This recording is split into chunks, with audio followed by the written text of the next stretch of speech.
Hello cell solutions എന്ന YouTube ചാനലിലേക്ക് നിങ്ങൾക്കെല്ലാവർക്കും സ്വാഗതം. ഞാനിന്നിവിടെ പറയാൻ പോകുന്നത് ബാറ്ററി കോണ്ടാക്റ്റ് ഒടിഞ്ഞു പോയ ഒരു മൊബൈലാണെങ്കിലും എങ്ങനെ നമുക്ക് അഴിക്കാതെയും ഈ സാധനം റിപ്പയർ ചെയ്തെടുക്കാം എന്നതിനെക്കുറിച്ചാണ്. മിക്കവാറും കേസുകളിൽ അഴിക്കാതെ റിപ്പയർ ചെയ്തെടുക്കാം, എല്ലാ കേസുകളിലും അഴിക്കാതെ റിപ്പയർ ചെയ്തെടുക്കാം, അഴിച്ചും ഇത് റിപ്പയർ ചെയ്തെടുക്കാം. അപ്പം ഈ രണ്ട് കാര്യങ്ങളും ഞാൻ ഈ വീഡിയോയിൽ പറയുന്നുണ്ട്. അപ്പോൾ വീഡിയോ നിങ്ങൾ ശ്രദ്ധിച്ച് കാണുക. അപ്പോൾ നമുക്ക് നേരെ വീഡിയോയിലേക്ക് കിടക്കാം. അപ്പോൾ ഇന്ന് പറയാൻ പോകുന്നത് നമ്മുടെ ഈ 3 പിന്നിൽ ഏതെങ്കിലും പിന്ന് ബ്രേക്ക് ആയി കഴിഞ്ഞാൽ നമുക്ക് ഫോൺ എങ്ങനെ ഓണാക്കാവുന്നതിനെക്കുറിച്ചാണ്. അതെങ്ങനെ റിപ്പയർ ചെയ്യാം. ചില കേസുകളിലൊക്കെ ഫോണ് ഡെഡ് ആകുന്നത് ഈ പിന്നുകളുടെ വരുന്നുണ്ട്. അതിൻ്റെ ഫുള്ള് കാര്യങ്ങളും കണക്ഷൻസും ഞാൻ ഈ വീഡിയോയിൽ പറയുന്നുണ്ട്. അപ്പം ഇതഴിച്ച് ഇതെങ്ങനെ നന്നാക്കാം, അഴിക്കാതെ എങ്ങനെ നന്നാക്കാം എന്നുള്ള രണ്ട് കാര്യങ്ങളും പറയുന്നുണ്ട്. അപ്പോൾ വീഡിയോ ആദ്യം തൊട്ട് അവസാനം വരെ കണ്ടാൽ, ഇത് കണ്ടിന്യൂസ് ആയിട്ട് കണ്ടാൽ നിങ്ങൾക്ക് ഈ സംഭവം മനസ്സിലാകത്തുള്ളൂ, അല്ലെങ്കിൽ മനസ്സിലാകാതിരിക്കും. അപ്പോൾ ഇതിലേതെങ്കിലും ഒരു മൊബൈൽ എടുക്കാം, നമുക്ക് ഈ മൊബൈൽ തന്നെ എടുക്കാം. അപ്പോൾ ഇതിനകത്ത് 3 പോയിൻറ്റുകളുണ്ടാവും. അത് നമുക്ക് ബാറ്ററിയിൽ നോക്കിക്കഴിഞ്ഞ് കഴിഞ്ഞാൽ അറിയാൻ പറ്റും. ഇതിൽ ഈ സൈഡിൽ കാണുന്നതാണ് നെഗറ്റീവ്, ഇതിൽ പോസിറ്റീവ്, അത് എഴുതിയിട്ടുണ്ടാവും. ഇതിന് 3 പിന്നും ഉണ്ടാവും. അപ്പം ഇതിൻ്റെ നടുക്കൊരു പിന്നുണ്ട്, അത് BSI എന്ന് പറയും. പിന്നെ 2 പോസിറ്റീവ് നെഗറ്റീവ്.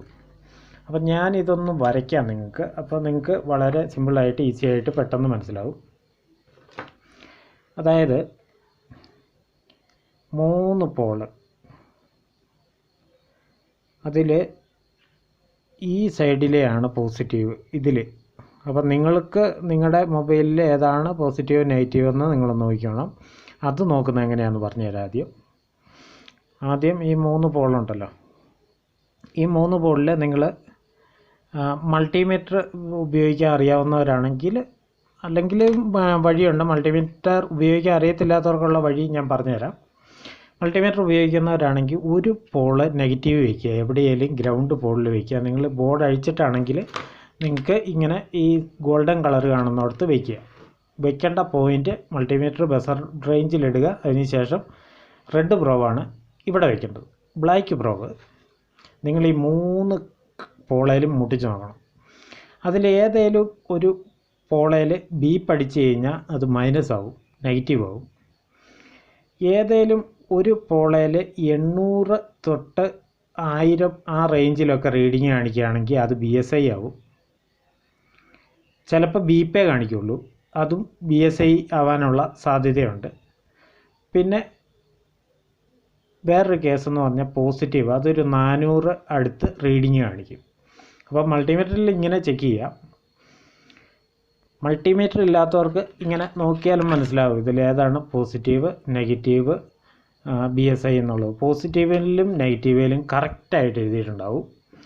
അപ്പോൾ നിങ്ങളുടെ മൊബൈലിൽ ഉദാഹരണത്തിന് നെഗറ്റീവാണ് നിങ്ങളുടെ ഈ 3 പോളിൽ ഈ സൈഡിലത്തെയാണ് ബ്രേക്ക് ആയതെങ്കിൽ നിങ്ങൾക്ക് ഈ നെഗറ്റീവിൽ നിന്ന് BSIയിലേക്ക് ഒരു ജമ്പർ കൊടുത്താൽ മതിയാവും. ആ ജമ്പർ എങ്ങനെ കൊടുക്കാമെന്ന് പറയാം. ആ ജമ്പർ നിങ്ങൾക്ക് ഫോൺ അഴിച്ചേച്ച് ബോർഡിനകത്ത് ബാറ്ററി കോണ്ടാക്റ്റിൻ്റെ പുറകിൽ ഈ ഭാഗത്ത് നിങ്ങൾക്ക് കൊടുക്കാവുന്നതാണ്. ഈ 2 ലൈനും കൊടുക്കാവുന്നതാണ്. ഏതാണ് പോസിറ്റീവ് ഏതാണ് നെഗറ്റീവ് എന്നൊന്ന് നോക്കിയതിന് ശേഷം നെഗറ്റീവാണ് പോയതെങ്കിൽ BSIയിൽ നിന്ന് ഒരു ലൈൻ എടുത്തേച്ച് നെഗറ്റീവിലേക്ക് കൊടുക്കുക. ചില സെറ്റ് അങ്ങനെ ഓണാവും. അതേസമയം നിങ്ങൾ ഫോൺ അഴിക്കാതെയാണ് നിങ്ങൾ ഇത് റിപ്പയർ ചെയ്യാൻ ഉദ്ദേശിക്കുന്നതെങ്കിൽ ഈ 2 പോളും, ആദ്യത്തെ 2 പോളും, അതായത് നെഗറ്റീവും അതിൻ്റെ തൊട്ടപ്പുറത്തെ പോളും എങ്ങനെയായാലും ഷോർട്ടാക്കണം. അത് എന്നതേലും വയറിൻ്റെ പീസ് വെച്ചോ സിഗരറ്റ് കൂടിൻ്റെ കവർ മടക്കി വെച്ചോ എങ്ങനെയായാലും നിങ്ങളുടെ ഐഡിയ പോലെ നിങ്ങൾക്ക് ഈ 2 കണക്ഷനും കൂടെ ഷോർട്ടാക്കി വെച്ച് അഡ്ജസ്റ്റ് ചെയ്ത് പതുക്കെ അങ്ങിട്ട് കൊടുക്കുക. അഥവാ ഓൺ ആവുന്നില്ലെങ്കിൽ, ചില ഫോണുകൾ ഓൺ ആവത്തില്ല, ചില ഫോണുകൾ ഓണാവും. ഓൺ ആവുന്നില്ലെങ്കിൽ നിങ്ങൾ എന്നാ ചെയ്യണമെന്ന് വെച്ച് കഴിഞ്ഞാൽ ഈ കണക്ഷൻ്റെ ഇടയ്ക്ക് ഒരു റെസിസ്റ്റൻസ് വെച്ച് കൊടുക്കണം. റെസിസ്റ്ററിൻ്റെ സിമ്പിളാട്ടോ. ഒരു റെസിസ്റ്റൻസ് വെച്ച് കൊടുക്കണം. ഈ BSIക്കും നെഗറ്റീവിൻ്റെ ഇടയ്ക്ക് ഈ റെസിസ്റ്റൻസ് 50 കിലോ ഓം അല്ലെ അതിൽ കൂടുതലുള്ളതായിരിക്കണം. അങ്ങനെ ഒരു റെസിസ്റ്റർ വെച്ച് കൊടുത്താൽ ഈ മൊബൈൽ ഓണാവും. ഈ 2 കേസേ വരുന്നുള്ളൂ. ഒന്നുകിൽ ഡയറക്റ്റ് ഷോർട്ട് ചെയ്താൽ ഓണാവും, ഇല്ലെങ്കിൽ 50 കിലോ ഓമിൻ്റെ ഒരു റെസിസ്റ്റർ വെച്ച് കൊടുത്തു കഴിഞ്ഞാൽ ഓണാവും. ഇനി അഥവാ BSI പോയിൻ്റാണ് നിങ്ങളുടെ പോയിട്ടുള്ളതെങ്കിൽ ഇതേ സെയിം ഐഡിയ ഉപയോഗിച്ചാൽ മതിയാവും. ഇതുപോലെ തന്നെ റെസിസ്റ്റൻസ് ഇട്ട് കൊടുത്താൽ മതിയാവും. പിന്നെ 1-2 കാര്യങ്ങൾ പറയാം. നമ്മുടെ കയ്യിലൊരു ഡെഡ് മൊബൈൽ കിട്ടിയാൽ, ഏത് മൊബൈലായാലും കിട്ടിക്കഴിഞ്ഞ് കഴിഞ്ഞാൽ നമ്മൾ ആദ്യം ചെക്ക് ചെയ്യേണ്ടത് മൾട്ടിമീറ്റർ കണ്ടിന്യൂറ്റി പ്രോബിലിടുക. എന്നിട്ട് ആദ്യം ചെക്ക് ചെയ്യേണ്ടത് ഈ ബാറ്ററി കണക്ടറിൽ എല്ലാം കണ്ടിന്യൂറ്റി, അതായത് 3 കണക്ഷനിലും കണക്ഷൻ വന്ന് കയറുന്നുണ്ടോ എന്നാണ് ചെക്ക് ചെയ്യേണ്ടത്. അതിനായിട്ട് മൾട്ടിമീറ്ററിൻ്റെ റെഡ് പ്രോബ് ഗ്രൗണ്ടിൽ വെച്ചതിന് ശേഷം, ഗ്രൗണ്ടിൽ എന്ന് പറഞ്ഞാൽ നെഗറ്റീവിൽ വെച്ചതിന് ശേഷം ഇവിടെ വെച്ച് കഴിഞ്ഞാൽ 400 കാണിക്കണം, ഇവിടെ വെച്ച് കഴിഞ്ഞാൽ 800 കാണിക്കണം, ഇവിടെ വെച്ച് കഴിഞ്ഞാൽ ബീപ്പ് അടിക്കണം. അതേ സമയത്ത് ഇവിടെ ബീപ്പ് അടിക്കുന്നില്ലെന്നൊരു നിങ്ങൾക്ക് എന്ത് മനസ്സിലാക്കാം? ഈ കണക്ഷൻ ഇവിടെ വരുന്നില്ല എന്ന് മനസ്സിലാക്കാം. ഇവിടെ നിന്നൊരു ജമ്പർ എടുത്തേച്ച് നിങ്ങൾക്ക് നെഗറ്റീവിലേക്ക് ജമ്പർ കൊടുക്കണം. ഇവിടെ കണക്ഷൻ വരുന്നില്ലെന്നൊരു നിങ്ങൾ BSI കിട്ടുമെന്ന് നോക്കുക. ഇല്ലെന്നൊരിയിൽ ഒരു ജമ്പർ ഇട്ട് നെഗറ്റീവിലേക്ക് കൊടുത്താലും മതി. ഈ ബാറ്ററി കോണ്ടാക്റ്റിൻ്റെ പുറകിൽ നിങ്ങളൊരു ജമ്പർ ഇട്ട് നെഗറ്റീവിലേക്ക് കൊടുത്ത് നോക്കുക. എന്നിട്ട് ഓണാകുന്നുണ്ടോ എന്ന് നോക്കുക. ഇല്ലെങ്കിൽ ഈ ബോർഡിൽ നിന്ന് ഒരു 50 കിലോ ഓമിൻ്റെ ഒരു റെസിസ്റ്റർ പറിച്ച് ഇങ്ങനെ കൊടുക്കുക. എന്നിട്ടിപ്പോൾ ഓണാകും. പിന്നെ ചില കേസുകളിൽ നിങ്ങൾക്ക് ഈ ബാറ്ററി കോണ്ടാക്റ്റ് ഇതുപോലെ വളരെ കൃത്യമായിട്ട് ബാറ്ററി കോണ്ടാക്റ്റ് ഇരിക്കണം, ഇല്ലെങ്കിൽ ബാറ്ററി ആയിട്ട് സീറ്റിംഗ് ആകുകയല്ലോ. അങ്ങനെയുള്ള കേസുകളിൽ നിങ്ങൾക്ക് ബാറ്ററിയുടെ ചോട്ടിൽ ഈ ഭാഗത്തൊരു പേപ്പർ വെച്ച് ടൈറ്റായി കൊടുക്കാം. ബാറ്ററി ലൂസാണെങ്കിൽ ഇവിടെ ഒരു പേപ്പർ വെച്ച് ടൈറ്റായി കൊടുത്തു കഴിഞ്ഞാൽ ഇച്ചിരി കൂടെ എടുക്കും. അല്ലെന്നൊരിയിൽ നിങ്ങൾക്ക് കറക്റ്റായിട്ട് ടീസറിന് താഴോട്ടായിരിക്കുന്നെങ്കിൽ അത് കറക്റ്റായിട്ട് ടീസറിന് ഇതുപോലുള്ള നല്ല ടീസർ വെച്ച് നിങ്ങൾക്കിത് പിടിച്ച് നിവർത്തി കൊടുക്കാവുന്നതാണ്. ചില കേസുകളിൽ അങ്ങനെ റെഡിയാകാറുണ്ട്. പിന്നെ ഇതൊന്നും അല്ല, ബാറ്ററി കണക്ടർ മാറ്റുക, പുതിയത് ഇടുക എന്നുള്ളതാണ് കറക്റ്റായിട്ടുള്ള രീതി. ചില കേസുകളിൽ നമ്മൾ പെട്ടുപോയി കഴിഞ്ഞ് കഴിഞ്ഞാൽ നമുക്ക് സർവീസറുടെ അടുത്ത് പോകാൻ പറ്റുന്നില്ല, പുറത്ത് പോകാൻ പറ്റുന്നില്ല. അങ്ങനെയുള്ള ചില കേസുകളിൽ നമുക്കിങ്ങനെ ഇത് റിപ്പയർ ചെയ്തെടുക്കാം സ്വന്തമായിട്ട് വീട്ടിൽ തന്നെ. പിന്നെ ഫോണ് ഓൺ ആവുന്നില്ലെന്നൊരിയിൽ അത് ബാറ്ററി കോണ്ടാക്റ്റിൻ്റെ ആണ് എന്ന് വിചാരിക്കേണ്ട കാര്യമില്ല. നിങ്ങൾക്ക് ഇങ്ങനെ നോക്കിക്കഴിഞ്ഞാൽ തന്നെ മനസ്സിലാകും ഈ സാധനത്തിന് കംപ്ലൈൻറ്റ് ഉണ്ടോ എന്നുള്ളത്. പിന്നെ അഴിച്ച് നോക്കേണ്ട കേസാണെങ്കിൽ അഴിച്ച് നോക്കിക്കഴിഞ്ഞ് കഴിഞ്ഞാൽ നിങ്ങൾക്ക് ഇങ്ങനെ കണ്ടിന്യൂറ്റി ഉണ്ടോ എന്നുള്ളത് നോക്കണം. ചില കേസുകളിൽ മൊബൈൽ ഓണാകാത്തത് ഫോണിലെ മിക്കവാറും കേസുകൾ മൊബൈലിലുണ്ടാകുന്ന ഷോർട്ടിംഗ് ആണ് അതിന് കാരണം. ഷോർട്ടിങ് 2 വിധത്തിലുണ്ട്. ഹാഫ് ഷോർട്ടിങ്ങിൻ്റെയും വരാം, ഫുൾ ഷോർട്ടിങ്ങിൻ്റെയും വരാം. അപ്പോൾ ഷോർട്ടിങ്ങിൻ്റെ കാര്യം ചെക്ക് ചെയ്യുന്നത് ഞാൻ പല വീഡിയോ ഈ ചാനലിൽ ഇട്ടിട്ടുണ്ട്. അത് നോക്കിയാൽ അതിൻ്റെ കാര്യങ്ങൾ നിങ്ങൾക്ക് മനസ്സിലാവുന്നതാണ്. പിന്നെ നിങ്ങൾ ആദ്യം ബാറ്ററിയിൽ ചാർജ് ഉണ്ടോ എന്ന് നോക്കണം. ബാറ്ററി ചാർജ് ഇല്ലെങ്കിൽ ബൂസ്റ്റ് ചെയ്യണം, ബൂസ്റ്റ് ചെയ്ത് വെച്ചിട്ട് നോക്കണം. പിന്നെ ചാർജ് കയറുന്നുണ്ടോ എന്ന് നോക്കണം.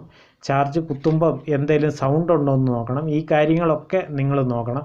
ചില കേസുകളിൽ ഇങ്ങനെ ഫോണ് ഡിസ്പ്ലേ കൂടെ കംപ്ലൈൻ്റ് ആയിരുന്നതിൽ കഴിഞ്ഞ് കഴിഞ്ഞാൽ, അല്ലെങ്കിൽ ചിലപ്പോൾ ഡിസ്പ്ലേ കംപ്ലൈൻ്റ് ആവും. ഡിസ്പ്ലേ കംപ്ലൈൻ്റ് ആണെന്നൊരിയിൽ ഒട്ടും സൗണ്ടും കാണുകയില്ല, യാതൊരു റെസ്പോൺസും കാണുകയില്ല, ചിലപ്പോൾ ഡിസ്പ്ലേയിൽ ലൈറ്റും കാണുകയില്ല. അപ്പോൾ നിങ്ങൾ ഡെഡ് ആണെന്ന് വിചാരിക്കും. അത് നിങ്ങൾ ശ്രദ്ധിക്കണം. എങ്ങനെയാലും ചാർജ് കുത്തുന്നോ എങ്ങനെയാലും ലൈറ്റോ എന്നതിലും കാര്യങ്ങളോ ഉണ്ടോ എന്ന് നോക്കണം. ചാർജ് കയറുന്നുണ്ടോ എന്ന് നോക്കണം. നിങ്ങൾക്ക് ഇവിടുന്ന് ചാർജർ കുത്തിയതിന് ശേഷം, ചാർജിങ് പോർട്ടിൽ ചാർജർ കുത്തിയതിന് ശേഷം ഇവിടെ വരേണ്ടത് 4.2 വോൾട്ടേജാണ്. അത് 3.8 ആയാലും കുഴപ്പമില്ല. 8 തൊട്ട് 4.2 വരെയുള്ളതിൽ ഏതെങ്കിലും ഒരു റീഡിങ് ഇവിടെ കാണിക്കണം. അങ്ങനെ ചാർജിങ് സെക്ഷൻ ഓക്കെ ആണോ എന്ന് നിങ്ങൾ ഉറപ്പ് വരുത്തുക. അങ്ങനെ പല വിധത്തിൽ നിങ്ങൾ മൊബൈലിൻ്റെ ഏതൊക്കെ സെക്ഷനാണ് വർക്ക് ചെയ്യുന്നത്, ഏതൊക്കെ സെക്ഷനാണ് വർക്ക് ചെയ്യാത്തത് എന്നുള്ള കാര്യത്തിൽ ഉറപ്പ് വരുത്തുക. അതിനുശേഷം മാത്രം റിപ്പയർ ചെയ്യാൻ തുടങ്ങുക. പിന്നെ BSI കണക്ഷൻ എപ്പോഴും ഓണാകാനായിട്ട്, ഒരു മൊബൈൽ ഓണാകാനായിട്ട് BSI കണക്ഷൻ വളരെ അത്യന്താപേക്ഷിതമാണെന്ന് ഓർക്കുക. മിക്കവാറും ഫോണുകളൊന്നും BSI കണക്ഷൻ ഇല്ലാതെ ഓണാകത്തില്ല. നിങ്ങൾ പവർ സപ്ലൈ ഉപയോഗിച്ചാണ് മൊബൈൽ ഓണാക്കാൻ ശ്രമിക്കുന്നതെങ്കിലും നെഗറ്റീവും BSIയും കൂടെ കൂട്ടി പിന്ന് കൊടുക്കണം. പോസിറ്റീവ് വേറെ സെപ്പറേറ്റ് ആയിട്ട് കൊടുക്കാവുന്നതാണ്. അപ്പോൾ ഇത്രയൊക്കെ ഉള്ളൂ ഇന്നത്തെ വീഡിയോ. അപ്പോൾ വീഡിയോ ഇഷ്ടപ്പെട്ടാൽ ലൈക്ക് ചെയ്യുക. ഇതിനെ സംബന്ധിച്ച് എന്തെങ്കിലും ഡൗട്ടുള്ളവർ കമൻറ്റ് ചെയ്ത് ചോദിക്കുക. ഈ ചാനലിൽ ഞാൻ മൊബൈലിൻ്റെ കാര്യവും മൊബൈലിൻ്റെ റിപ്പയറിംഗ് ടെക്നീഷ്യന്മാർക്ക് ഉപകാരപ്രദമാകുന്ന ഒരുപാട് വീഡിയോസ് ഞാനിങ്ങനെ അപ്ലോഡ് ചെയ്തുകൊണ്ടിരിക്കും. അപ്പോൾ സബ്സ്ക്രൈബ് ചെയ്ത് വയ്ക്കുക. കൂടെ ആ ബെല്ലൈക്കണും അമർത്തി വയ്ക്കുക. ബെല്ലൈക്കൺ അമർത്താതിരുന്നാൽ നിങ്ങൾക്ക് നോട്ടിഫിക്കേഷൻ വരത്തില്ല. അതുകൊണ്ട് ബെല്ലൈക്കൺ ഉറപ്പായിട്ട് അമർത്തി വയ്ക്കണം. അപ്പോൾ ഒരു പുത്തൻ കിടിലൻ വീഡിയോ ആയിട്ട് വരുന്നവരെ എല്ലാവർക്കും നന്ദി, നമസ്കാരം, ഗുഡ് ബൈ.